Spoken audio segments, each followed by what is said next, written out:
What happens when a man builds a glittering empire with his mistress, believing he's the king of his own creation? He places her on a throne beside him, parading their success as a testament to their passion and brilliance. He feels untouchable. But what if the entire kingdom, the castle, the crown, the very ground beneath his feet, was silently, meticulously, and legally owned by the wife he so publicly betrayed? This isn't a story about a simple affair. This is the story of Jacob Croft, a man who thought he was a self-made titan, and his wife, Serafina Vanderbilt, the silent billionaire who reminded him that you can't steal a house you were only ever allowed to live in. Prepare for a masterclass in revenge, served not cold, but at a perfect, room-temperatured, and publicly humiliating degree. The air in the Upper East Side penthouse was different. It was thinner, crisper, filtered by a state-of-the-art HVAC system and costing, Jacob Croft often joked, more per cubic foot than the vintage champagne they served at their galas.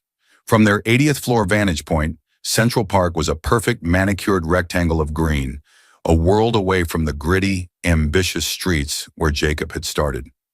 He stood before the floor-to-ceiling windows, a glass of Macallan 25 in hand, the amber liquid catching the last rays of the setting sun. He looked the part of the man who had everything. The Tom Ford suit was impeccably tailored, the Patek Philippe on his wrist a subtle nod to his success. His wife, Serafina Vanderbilt, entered the room. She didn't make a sound.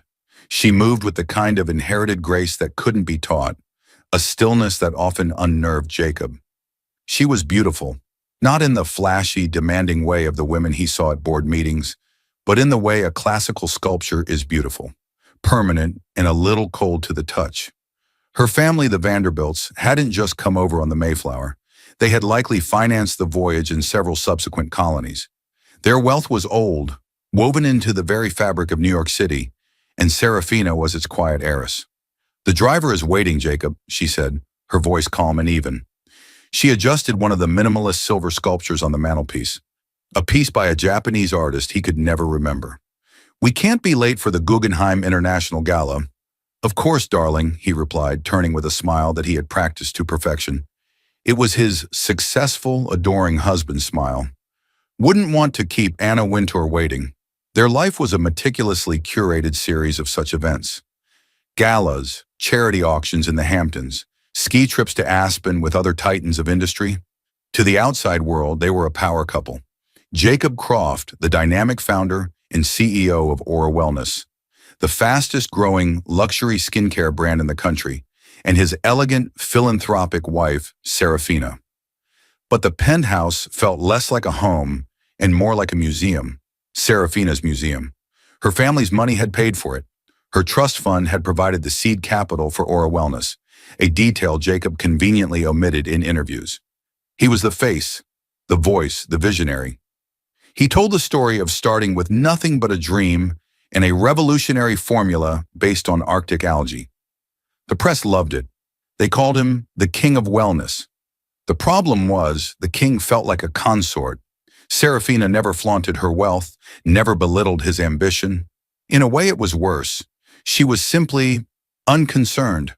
Her financial security was as certain as the sunrise.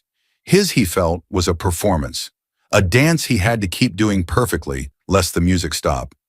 He craved something that was unequivocally his, something born of his own sweat and genius, not her inherited privilege. And that's where Amber Novak came in. Amber was the head of product development at Aura Wellness. She was everything Serafina wasn't. Fiery, expressive, with a laugh that echoed in the hallway, and a mind that moved as fast as the city below their office. She had a sharp, angular beauty and a restless energy that matched Jacob's own.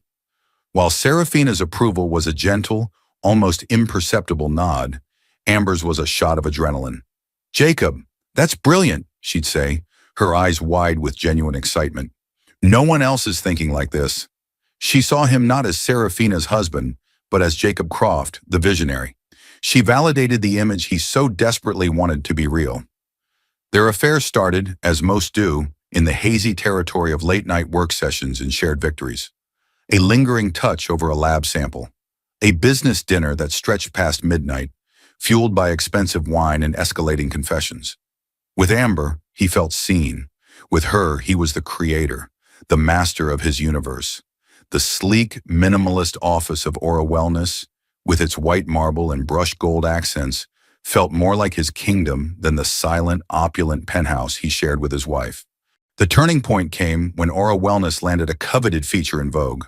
The article praised the brand's meteoric rise, focusing almost entirely on Jacob's leadership and innate understanding of modern luxury. It mentioned Amber Novak as his brilliant right hand. That evening, Jacob brought the magazine home. He left it on the marble kitchen island. Serafina picked it up, her expression unreadable as she scanned the glossy pages. "That's wonderful, Jacob. Congratulations," she said, placing it back down precisely where she had found it. "The PR team did an excellent job." Her words, meant to be supportive, felt like a splash of cold water. The PR team. She saw it as a managed campaign, a successful transaction. She didn't see the sweat, the passion, the genius he shared with Amber. She saw a return on an investment. He walked away, a cold fury solidifying in his chest. He didn't want to be an investment. He wanted to be the founder, the owner, the king, and a king needed a queen who worshipped at his throne, not one who owned the castle. That night, as Serafina slept in their silent, temperature-controlled bedroom, Jacob was in a sleek downtown apartment with Amber, sketching out the future. His future. Their future. "It's not enough to be the face of the brand, Amber," he said, pacing her living room. "I need real equity. I need control. We need control. You're the one who perfected the formulas. You're the one driving the innovation. I'm the one who built the brand identity from nothing." Amber, wrapped in a silk robe, watched him, her eyes gleaming with ambition. "So what do you do, Jacob?" "It's her family's money that started it all. Isn't she the ultimate owner?" Jacob scoffed, a dismissive wave of his hand. "She's a passive investor. She signs checks. She doesn't understand the business, not really. She wouldn't even know how to log into our sales analytics. It's a legal structure, that's all. I run it. I built it. Morally, it's mine." He stopped pacing and looked at her, his eyes intense. "And I want to make you a partner, a real partner, with a stake in the company. You deserve it." Amber's breath hitched. This was more than she had dreamed of. Partnership, a share in an empire. "How? How can you do that if she's the investor?" "I'll handle Serafina," he said, with a confidence he didn't entirely feel. "I'll frame it as a crucial business decision, to retain top talent, to secure our future. She'll have to agree. What choice does she have? Without me and without you, Aura Wellness is just a name on a bottle." He believed it. He had repeated the lie to himself so many times that it had become his truth. He was the sun, and Aura Wellness was the planet that revolved around him. He had completely forgotten who owned the galaxy. The conversation with Serafina was one Jacob had rehearsed a dozen times in his head. He'd pick the right moment, a quiet Sunday morning perhaps, over coffee in the Financial Times. He would be calm, rational, presenting it as a masterstroke of business strategy. He found her in the small, sunlit library of their penthouse, a room he rarely entered. It was filled with first editions and leather-bound classics from her grandfather. She was reading, a cashmere throw over her lap. She looked up as he entered, a bookmark already in her hand. She was always prepared. "Serafina, darling, do you have a moment?" he began, striking a casual pose against a bookshelf. "Of course, Jacob." She closed the book, her full attention on him. It was an unnerving habit of hers. When she listened, she truly listened, her gray eyes missing nothing. He launched into his prepared speech. He spoke of market volatility, of competitors trying to poach top talent. He lauded Amber Novak's irreplaceability, her unique genius for formulation chemistry that was central to their success. He painted a picture of a future where Amber, feeling undervalued, could walk away, taking her knowledge with her and potentially starting a rival brand. "So," he concluded, trying to keep his voice steady, "I've decided the only prudent course of action is to make her a partner. I'm restructuring the executive compensation pool. I'm awarding her a 5% stake in the company, vested over 3 years. It's the best way to secure our asset and incentivize her for the long haul."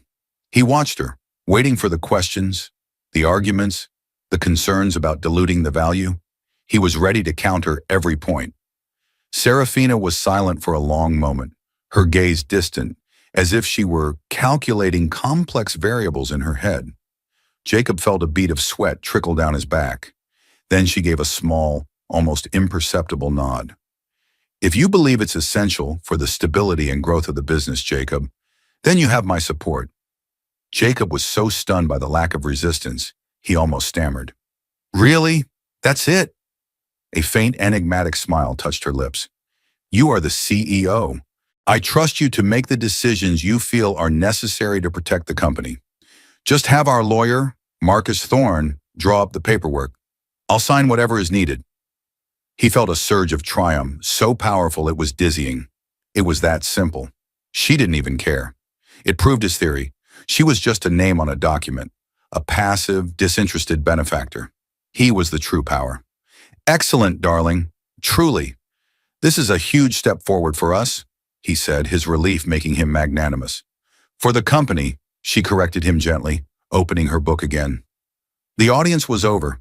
The next few weeks were a blur of activity. Jacob, feeling more powerful than ever, worked with the lawyers. His lawyers, he thought, though they were technically on the corporate payroll funded by Serafina's trust, to draft the partnership agreement for Amber. It was ironclad, giving her a 5% stake in Aura Wellness, Inc. The day Amber signed the papers in the main conference room was a celebration. Jacob ordered champagne, the good stuff, not the vintage swill Serafina preferred. He and Amber stood side by side, glasses raised, looking out over the panoramic view of the city. To us, partner, Jacob toasted, his arm around her shoulder. To us, she repeated, her eyes shining. She felt like she had won the lottery. She had a piece of a multi-million-dollar company. She had the CEO. She had, in her mind, replaced the quiet, passionless woman in the penthouse. Their affair, now supercharged by their business partnership, became less discreet. They were a team, a unit. They traveled together for market research in Paris and Milan. They were seen at industry events, their body language screaming intimacy. Amber started to feel bold. She wasn't just the mistress anymore. She was a stakeholder. She began to overstep. She suggested a complete redesign of the executive suite, wanting a more synergistic and open layout, which coincidentally involved knocking down the wall between her office and Jacob's. She started making executive decisions without consulting the rest of the team, citing her new authority as a partner. She even had the audacity to comment on Jacob's home life. That penthouse is sterile, isn't it? She mused one evening as they lay in her bed. It's like living in an art gallery, all that cold marble and gray. We're vibrant. We should live somewhere with passion, with color. A Soho loft, maybe. Something with character. Something that's us. Jacob, caught up in the fantasy, agreed. You're right. It's Serafina's taste, not mine. The line between Jacob the CEO and Jacob the lover had completely dissolved. His judgment, once sharp and business-focused, was now clouded by his ego and his infatuation. He saw Aura Wellness not as a corporation, but as the physical manifestation of his relationship with Amber. Meanwhile, in the quiet penthouse, Serafina continued her routine. She attended her charity board meetings, oversaw the Vanderbilt Foundation's grants, and met weekly with one man Jacob had never paid much attention to, Marcus Thorne. Thorne was her family's lawyer, a man whose firm, Thorne and Sterling, had handled the Vanderbilt estate for 3 generations. He was sharp, impeccably dressed, and fiercely loyal. He wasn't just a lawyer, he was a guardian of the family's legacy. When Jacob had proudly announced he was making Amber a partner, Marcus Thorne had been summoned to the penthouse. Serafina had presented the situation to him, her face as calm as ever. The paperwork Jacob's lawyers had drafted was, as expected, for Aura Wellness, Inc. Marcus reviewed it, a slight frown on his face. He's giving her 5% of the subsidiary. Serafina looked out the window at the city her family had helped build. Yes, he believes he's giving away a piece of his kingdom. Marcus allowed himself a rare, thin smile. He doesn't seem to understand the corporate structure we put in place. He never asked, Serafina said simply. The structure was an elegant, almost invisible fortress of legal entities, designed by Marcus and Serafina's father years ago to protect the family's assets. The initial seed money for Aura Wellness hadn't come from a simple transfer from Serafina's trust. It had been funneled through Vanderbilt Capital Holdings, which was the sole owner of a parent company named SV Enterprises. SV Enterprises, for Serafina Vanderbilt, was the entity that wholly and completely owned 100% of Aura Wellness Inc. Jacob wasn't the owner of Aura Wellness. He was its president and CEO. He had been granted significant operational freedom, a generous salary, and performance-based bonuses that made him a multimillionaire in his own right. He had been given a magnificent sandbox to play in, complete with all the best toys. But Serafina, through SV Enterprises, owned the sandbox, the land it sat on, and the deed to the entire playground. The 5% stake Jacob was giving Amber was not 5% of the entire enterprise. It was 5% of his designated playground, an entity whose existence was entirely at the discretion of its sole shareholder, SV Enterprises. "So, you want me to approve this?" Marcus asked, gesturing to the partnership agreement. "Yes," Serafina said, turning from the window. Her eyes were like chips of ice. "Let him build it up with her. Let him pour his energy, his passion, his betrayal into it. Let him believe the throne he's built for his mistress is real." Marcus nodded, understanding perfectly. The higher he builds it, the harder the fall will be when he discovers it's all been built on land he never owned. "Exactly," Serafina said. "Let him give his partner her title and her paper shares. Let them celebrate. Every bottle of champagne they pop is a toast to their own delusion." She picked up the document, the one that would make Amber Novak a partner in her husband's eyes, and signed it with a steady hand. Her signature was a clean, elegant script. It wasn't an act of surrender. It was the setting of a trap. For a year, the kingdom of Jacob and Amber flourished. Aura Wellness saw its revenue double. They opened flagship stores in London and Dubai. Their partnership was hailed in business magazines as a dynamic fusion of vision and innovation. Jacob felt invincible. He had the thriving company, the passionate partner, and the quiet, compliant wife who funded his lifestyle without asking questions. He had it all. But success built on a lie is a fragile thing. The first cracks began to appear, not from the outside, but from within. Amber, now emboldened by her title and her perceived power, started to challenge Jacob. She was no longer the adoring subordinate.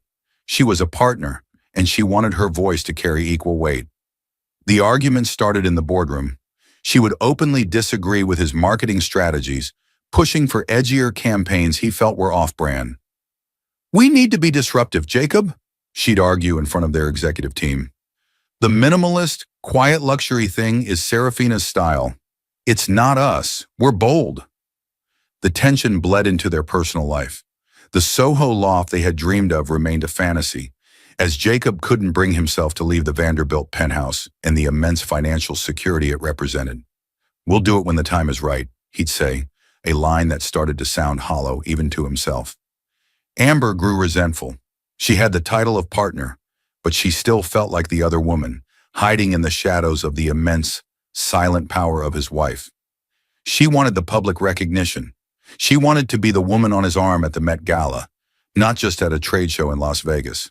The true crisis, however, came from an unexpected quarter. Her name was Diana Finch, a tenacious investigative journalist for a rising digital media outlet known for taking down corporate giants. Finch had made her name on a series exposing greenwashing in the fashion industry, and now she had turned her sights on the wellness sector. Aura Wellness, with its celebrity endorsements and premium pricing, was a perfect target. Finch's investigation began quietly.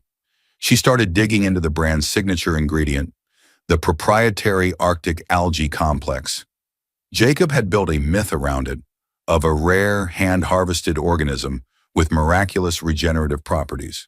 The marketing material was filled with images of pristine glaciers and crystal-clear Arctic waters. The truth was more prosaic. The algae was real, but it was cultivated in a high-tech lab in Belgium. While effective, it wasn't miraculous, and it certainly wasn't harvested by intrepid explorers in the Arctic Circle. The story was a brilliant piece of marketing fiction. Finch got a tip from a disgruntled former lab technician who had been fired by Amber in a fit of pique. The source gave her data, internal emails, and shipping manifests. She started piecing together a story of massive misrepresentation. The first sign of trouble was a call from their head of PR. Jacob, Diana Finch is asking for a comment on a story she's running about our supply chain. She's making some very specific claims about the origin of the algae. Jacob's blood ran cold. He tried to stonewall, to manage the situation. No comment. Tell her our formulas are proprietary. But Finch was relentless. She published her first article titled, Aura Wellness, the billion-dollar brand built on a fairy tale. It was a bombshell. It laid out, in meticulous detail, the discrepancy between Aura's marketing and the reality of their lab-grown main ingredient. It didn't accuse them of fraud. The product was safe and high quality, but it accused them of profound deception. For a brand built on authenticity and purity, it was a devastating blow. The fallout was immediate. The stock of their parent company, the one publicly traded competitor they benchmarked against, dipped. Social media erupted. Influencers who had been paid handsomely to promote Aura went silent. Saturday Night Live did a skit about a wellness guru harvesting magic kale from a puddle in his garage. The brand became a punchline. Jacob and Amber went into crisis mode. They locked themselves in the conference room, the celebratory champagne flutes of the previous year, a distant memory. The atmosphere was thick with panic and recrimination. "How did she find out?" Jacob yelled, throwing a stack of negative press clippings across the table. "Someone must have leaked it." "Well, it wasn't me," Amber snapped back, her face pale with stress. "Maybe if your marketing hadn't been so over the top, so ridiculously mythical, it wouldn't be this bad. My marketing, that marketing is what made us a billion-dollar brand. It was your job to secure the supply chain and manage the lab relationships. You were the one who fired that technician in Belgium. You created a loose end." Their partnership, forged in ambition and affair, couldn't withstand the pressure of a real crisis. The trust between them evaporated, replaced by suspicion and blame. They tried to fight back. They issued a press release calling the article misleading and a gross mischaracterization. They hired a crisis management firm, but they were out of their depth. Diana Finch wasn't just a journalist. She was a bulldog with a taste for blood. She published a follow-up piece, this time with leaked internal emails between Jacob and the marketing team, where he explicitly discussed crafting the Arctic narrative. His own words were being used as a weapon against him. Desperate, Jacob tried to leverage his connections, the ones he thought he had built. He called a contact at the Wall Street Journal, a man he'd golfed with in the Hamptons. The man was polite but distant. "Sorry, Jacob, this story has too much traction. My hands are tied." He and Amber were isolated. They were trying to put out a raging fire with water pistols. The crisis firm they hired was costing a fortune, eating into their profits. The flagship stores saw foot traffic plummet. Retail partners began to ask questions about canceling orders. The kingdom was crumbling. Throughout the entire 2-week ordeal, Serafina remained a silent observer. Jacob had expected a call, a panicked, "What is going on?" or a furious, "How could you let this happen?" He received nothing. Her silence was more unnerving than any tirade. He saw her in the mornings before he left for the office. She would be reading the paper, the business section with the latest bad news about Aura laid open beside her, and she would simply look up and say, "Good morning, Jacob," her voice devoid of any emotion. He couldn't understand it. It was her money on the line, her initial investment going up in flames. Why wasn't she terrified? Why wasn't she demanding action? Her calm felt unnatural, almost sinister. He was so consumed by his own panic that he failed to see it for what it was. The profound calm of someone who was never in danger. The calm of a chess master watching her opponent walk directly into a checkmate she had set up 10 moves ago. The final blow came not from Finch, but from a different entity entirely, the Federal Trade Commission. Tipped off by the public scandal, the FTC launched a formal inquiry into Aura Wellness's advertising practices for potential deceptive marketing. An official-looking letter arrived by courier, demanding years of documentation, internal communications, and financial records. This was no longer just a PR crisis. This was a legal threat that could result in millions in fines, forced rebranding, and potentially the end of the company as they knew it. Jacob sat in his office, the letter trembling in his hand. Amber stood across from him, her bravado completely gone, replaced by raw fear. "What do we do?" she whispered. "Jacob, what do we do?" He had no answer. He had run out of moves. The king was cornered, his paper throne turning to ash. It was then that his assistant buzzed him. "Sir, Marcus Thorne is on the line for you." "He says it's urgent." Marcus Thorne, Seraphina's lawyer. Jacob's heart sank. The silence was over. The real owner of the board was about to make her move. The summons did not arrive as a polite request. It was a digital command, an email from the office of Marcus Thorne with a subject line that felt like a death knell. Urgent and mandatory meeting of the Board of Aura Wellness Incorporated. The body of the message was brief, devoid of any nicety, specifying a time and place that was non-negotiable. 10 a.m. the following day, at the headquarters of Thorne and Sterling. Jacob's hands trembled as he read it. He immediately forwarded it to Amber, his own message a single frantic word. "Call me." When she did, her voice was tight with panic. "What is this? Why is he calling a meeting? You're the CEO, Jacob." "I don't know," he lied, a cold dread coiling in his stomach. He knew exactly what it was. It was a summons from the real power, the one he had so willfully ignored. "We need to present a united front," he instructed, his voice a poor imitation of his usual confident tone. "We go in there, we lay out our recovery plan, we show them we have it under control. We are the leaders of this company. They can't do anything without us."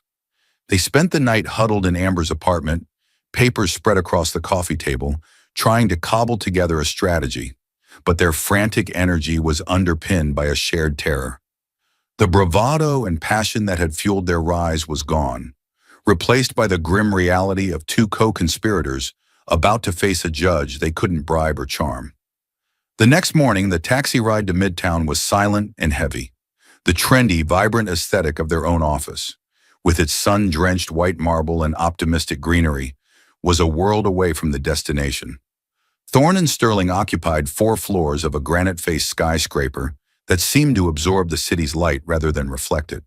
The lobby was a cavern of hushed reverence, where the only sounds were the soft whisper of expensive shoes on polished stone and the distant rhythmic ticking of a massive grandfather clock. After announcing themselves to a receptionist who regarded them with glacial indifference, they were led down a long, thickly carpeted hallway. The walls were lined with oil portraits of stern-faced men, the firm's founders and past senior partners, generations of Vanderbilt's guardians. It wasn't a law office, it was a mausoleum of power, and Jacob felt like a trespasser at his own funeral. The conference room was even more intimidating. A colossal mahogany table, polished to a mirror shine, dominated the space. The air smelled of old leather, wood polish, and money so old it had forgotten how to shout. Marcus Thorne was already seated at the head of the table, looking as though he were a permanent fixture carved from the same unyielding material as the furniture. The 2 other non-executive board members, men Jacob had chosen for their passivity, were already there, looking pale and uncomfortable, fidgeting with their water glasses. Jacob and Amber took their seats, the plush leather chairs sighing under their weight. Jacob arranged his files in front of him, a pathetic attempt to project control. Thorne waited for the door to click shut before he spoke, his voice as flat and cold as a slab of marble. "Thank you for coming. As you are aware, the company is facing an unprecedented crisis.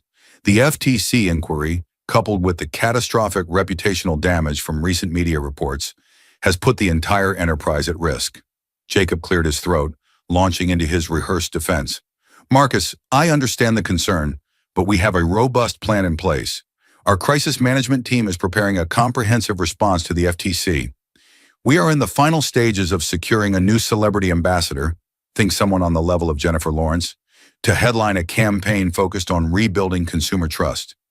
This is a significant storm, I grant you, but it is one we are fully equipped to weather. We just need to hold our nerve." He looked around the table for support, but the other board members avoided his gaze. Thorne listened without interruption, his steepled fingers hiding any expression. When Jacob finished, the silence stretched for an agonizingly long moment. Then Thorne lowered his hands. "Your plan," he began, the words dripping with disdain, "is insufficient. Your leadership has been reckless, and your management has been compromised. The sole shareholder of this enterprise has lost all confidence in your ability to steer the ship. In fact, it has been determined that you are the storm." Amber, unable to stay silent, shot back. "The sole shareholder? Serafina hasn't said a word, and I am a 5% partner in this company. I have a right to—" "You have a right to remain silent and listen, Ms. Novak," Thorne cut in, his voice like cracking ice.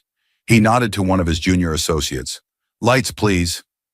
The room darkened, and a projector hummed to life, casting a bright rectangle onto a hidden screen that descended from the ceiling. A corporate organizational chart appeared. It was elegantly simple and utterly devastating. "Let me provide you both with a lesson in corporate structure, as you seem to be fundamentally mistaken about your positions," Thorne narrated, using a laser pointer to trace the lines of power. At the bottom was a familiar box, Aura Wellness Inc. Inside, in smaller font, J. Croft, CEO, A. Novak, Partner, 5%. "Here is the entity you believe you control," Thorne said. The red dot of the laser pointer moved up, following an arrow to a box above it. "However, Aura Wellness Inc. is wholly owned, 100% of its shares, by a parent company. That company is SV Enterprises." Jacob stared at the letters. SV. The air in his lungs turned to ice. He could feel Amber's sharp intake of breath beside him. It couldn't be. "SV Enterprises," Thorne continued, his voice relentless, "was incorporated on the same day as Aura Wellness. It was designed as a legal firewall and the primary vehicle for all capital investment into the brand. Its purpose was to own and oversee the operational subsidiary, which you, Jacob, were hired to manage." The laser pointer moved up again, to the final box at the top of the chart, from which all power flowed. "Vanderbilt Capital Holdings. And SV Enterprises," Thorne concluded, "is in turn a wholly owned subsidiary of the Vanderbilt family's primary private investment firm. The seed money, the expansion capital, every dollar that built your offices and paid your salaries, flowed down this precise chain of command." The lights came back on, but the room felt darker than before. Jacob was speechless, his mind reeling. He wasn't the founder. He wasn't the king. He was the manager of a remote division, a high-level employee in a vast invisible empire he never even knew existed. Amber's face was a mask of white-hot fury and dawning horror. She turned on Jacob, her whisper a venomous hiss that carried across the table. "What is this? Jacob, you told me she was a silent partner, a simple investor. You swore to me this was yours." I didn't know," he stammered, the words hollow and pathetic. "You didn't know because you never asked," Thorne said coolly. "You were so enamored with the reflection in the mirror, you never bothered to check who owned the glass." At that precise moment, the grand mahogany door opened. Serafina Vanderbilt entered. She was not the wife he knew, the woman of soft cashmere and quiet grace. This was a different person entirely. She wore a bespoke graphite gray suit, the tailoring sharp and severe. Her hair was pulled back into a tight, polished chignon, and her only jewelry was a pair of discreet diamond studs that glittered like ice chips. She walked not with the stillness he was used to, but with the purposeful, resolute stride of a general entering a war room. She was wearing her power like armor. She took the empty seat beside Marcus Thorne, placing a slim leather portfolio on the table before her. She radiated an aura of absolute authority that silenced the room. Her gaze swept over the table, bypassing Jacob and Amber as if they were empty chairs, and addressed the room at large. "Good morning," she said, her voice crisp and clear, resonating with a command he had never heard from her before. "I have convened this meeting to enact a change in course. This brand was founded on a principle of quiet confidence and verifiable excellence. It was designed to reflect integrity. The former management, however, chose to rebuild it in their own image, loud, reckless, and based on a foundation of fiction. That ends today." She opened her portfolio. Effective immediately by a unanimous vote of the Board of SV Enterprises, we are taking direct and active control of our subsidiary, Aura Wellness. As the first step in restoring the brand's integrity, the positions of Chief Executive Officer and Head of Product Development are terminated. For cause. Thorne slid 2 envelopes across the table. They stopped perfectly in front of Jacob and Amber. Termination letters. Jacob finally found his voice, a strangled gasp. Terminated? Serafina, you can't. I built this company with my bare hands. For the first time, she turned her full attention to him. Her gray eyes were not angry or hurt. They were cold, clear, and utterly dispassionate, like a scientist observing a failed experiment. You managed it, Jacob. You were given a magnificent budget and a long leash. You could have built a lasting legacy. Instead, you built a monument to your own ego and exposed this company, my company, to public ridicule and federal investigation. Your employment contract clearly outlines termination for cause in the event of gross negligence or acts that bring the firm into disrepute. I believe this situation more than qualifies. She then shifted her gaze to Amber, who flinched as if struck. Ms. Novak, your partnership agreement, which you seem to hold in such high regard, is now null and void per Section 7B, which covers malfeasance and actions detrimental to the company's value. Your 5% of a subsidiary whose value you helped decimate is now 0. Furthermore, the extensive non-compete clause you signed is fully active and will be aggressively enforced by Thorne and Sterling. You were entrusted with proprietary knowledge. You will not be taking that knowledge elsewhere. She paused, letting the weight of her words settle like a shroud. A new, highly respected CEO will be starting on Monday. A press release is scheduled for noon today, announcing the leadership change and my new role. I will be stepping in as chairwoman of the board to personally oversee the brand's restoration. It was a complete and total erasure. Jacob, stripped of everything, was left with only one desperate, pathetic card to play. He looked at the woman who was still, for a few more hours, his wife. Serafina. Please, he whispered, the sound pathetic in the vast, silent room. Her expression didn't soften. Please what, Jacob? She asked, her voice dangerously quiet. Please allow you to continue this charade. The time for please was before you chose infidelity over loyalty and deceit over the truth. You made a series of choices. This is the consequence. She stood up, her movement signaling the meeting, and his life as he knew it was over. As for our personal arrangements, she added, delivering the final, clinical blows, they are concluded. The locks on the penthouse have already been changed. You will find your access has been revoked. A security detail is at the apartment to oversee the packing of your effects. You may have them sent to an address of your choosing. My personal attorney will be filing for divorce this afternoon. I believe you'll find our prenuptial agreement to be as ironclad as your employment contract. She turned to her lawyer. Marcus, handle the remaining details. Without a backward glance, she walked out of the room, leaving behind the smoldering wreckage of 2 careers and 1 marriage, the sound of the heavy door clicking shut echoing like a final, absolute judgment. The fallout was not a slow decay, it was a detonation. The press release crafted by Serafina's team, spearheaded by the formidable Marcus Thorne, was a masterpiece of corporate assassination. It landed in the inboxes of every major news outlet, financial analyst and industry blogger simultaneously. It didn't just announce a leadership change, it rewrote history in real time. The narrative was powerful and irresistible. Serafina Vanderbilt, the quiet, visionary founder and financier, had been forced to step out from behind the curtain to salvage her creation from the reckless mismanagement and ethically compromised leadership of her former CEO. Jacob Croft's name was mentioned only in the context of his termination.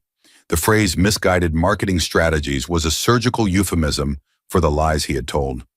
His affair with Amber wasn't named, but the release's reference to a breach of professional conduct and a conflict of interest that exposed the company to severe reputational and legal risk left nothing to the imagination. The public, which loves a story of hubris and downfall as much as it loves a comeback, devoured it. Jacob, sitting in Amber's apartment as the news broke, watched his life disintegrate on his phone screen. His Google alerts, once a stream of praise, became a torrent of digital scorn. Aura fallout was trending on Twitter.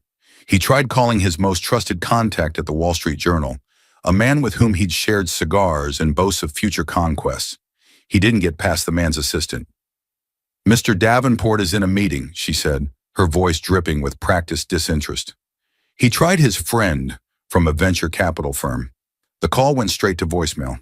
The invisible walls of the city's elite had gone up, and he was definitively on the outside. Stripped of their titles, their status, and their shared purpose, Jacob and Amber turned on each other with the ferocity of cornered animals. The sleek, modern apartment that had been their secret sanctuary became a pressure cooker of blame. "This is your fault," Jacob snarled one evening, gesturing wildly at the television, where a business news anchor was dissecting his demise. "Your sloppiness. You just had to fire that technician in Belgium, didn't you? You couldn't manage one disgruntled employee, and now look at us." Amber, her face pale and drawn, laughed a bitter, broken laugh. "My fault? I was managing a lab while you were playing God. You're the one who built this entire brand on a lie you started to believe yourself. And you lied to me, Jacob. You looked me in the eye and sold me a fantasy that we were partners, that we were building our empire. You were too arrogant to even read your own employment contract. You weren't a king, you were the court jester, and you were too blind to see the strings on your back, all of them leading to her." The accusation hit its mark because it was true. He had been a fool, intoxicated by the reflection Serafina had allowed him to see in her mirror. The fight escalated, their words growing more venomous, each trying to wound the other to distract from their own gaping failure. Their passion, born in the heat of ambition, died in the cold reality of their shared ruin. A few weeks later, after a final, screaming match over who was going to pay the rent, Jacob packed a single expensive suitcase, a relic from his former life, and left. His fall was graceless. He sold his Patek Philippe watch for a fraction of its value to make ends meet. He tried to leverage his experience, but his name was poison. The non-compete clause in his termination papers, enforced by the ever-watchful Thorne and Sterling, was an iron cage, preventing him from working for any competitor of substance. He was forced to swallow his pride and take a low-level consulting job for a small, struggling cosmetics company in Ohio. His new office wasn't a sleek penthouse overlooking the city. It was a drab cubicle in a corporate park off the highway. Jacob Croft, the former king of wellness, now spent his days trying to help a regional brand crack the Walmart account. His past glory, a private, humiliating ghost. Amber's fate was a mirror of his own, but perhaps more tragic. She had hitched her entire identity to the dream of being a partner, a power player. She hired a lawyer to fight the non-compete, but the man just shook his head after reviewing the document signed by Thorne. "Ms. Novak," he said gently, "you would need an army and a fortune to fight this. You were outmaneuvered from the moment you signed it." Defeated, she was forced to abandon her passion and expertise. The brilliant formulation chemist, who once commanded a multi-million-dollar R&D budget, ended up taking a mid-level logistics management job for a shipping company, a world of spreadsheets and delivery schedules, a universe away from the glamour she had so briefly touched.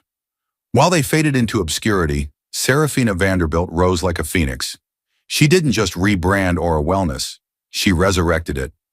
Under the new name Svi Lux, the company's entire philosophy was transformed. The old myth of Arctic algae was replaced with a story of scientific integrity and heritage. The new tagline, "Verifiable Luxury, Inherited Wisdom," was a quiet masterstroke. Serafina herself became the brand. She sat for a single, expansive interview with the Wall Street Journal. Photographed in the Belgian lab, looking poised and authoritative in a crisp white lab coat over a tailored dress, she was the embodiment of the new brand. When asked about her ex-husband, her expression didn't flicker. "My family has always believed in building things that last," she stated, her voice calm and measured. "My focus is, and always has been, the integrity of the product and the trust of our customers.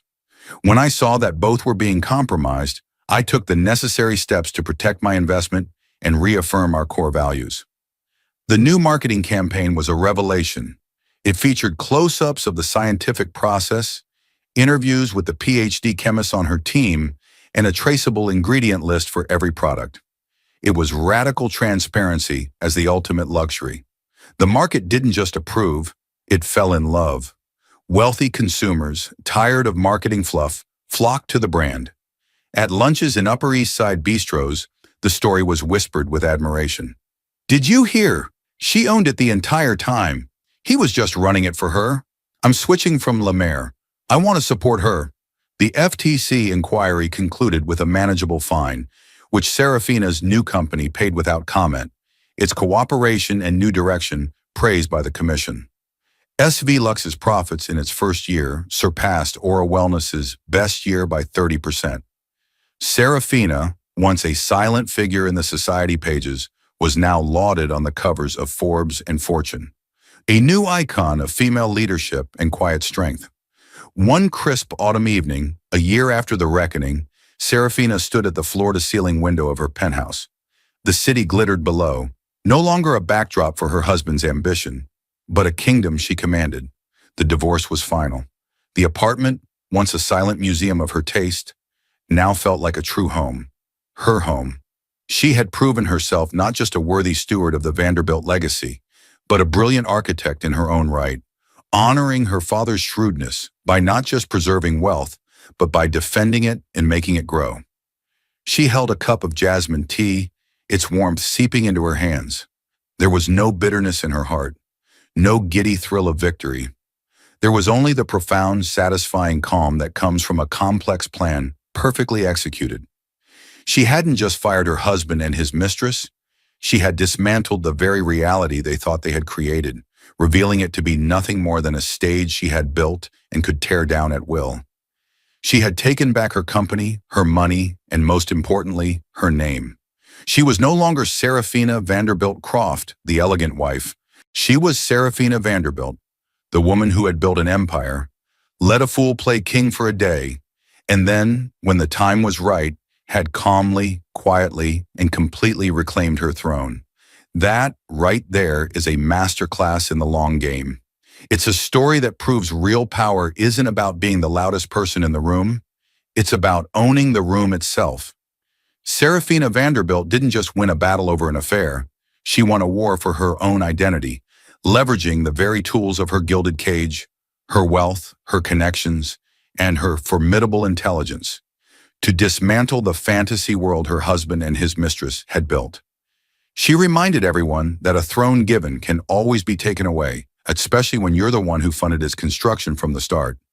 If this story of calculated revenge and ultimate justice captivated you, and if you believe in the power of a queen expertly checking a king, then don't forget to hit that like button. Share this video with someone who loves a story of epic karmic payback, and most importantly, subscribe to the channel for more deep dives into real-life dramas where the stakes are high, and the truth is always the final twist.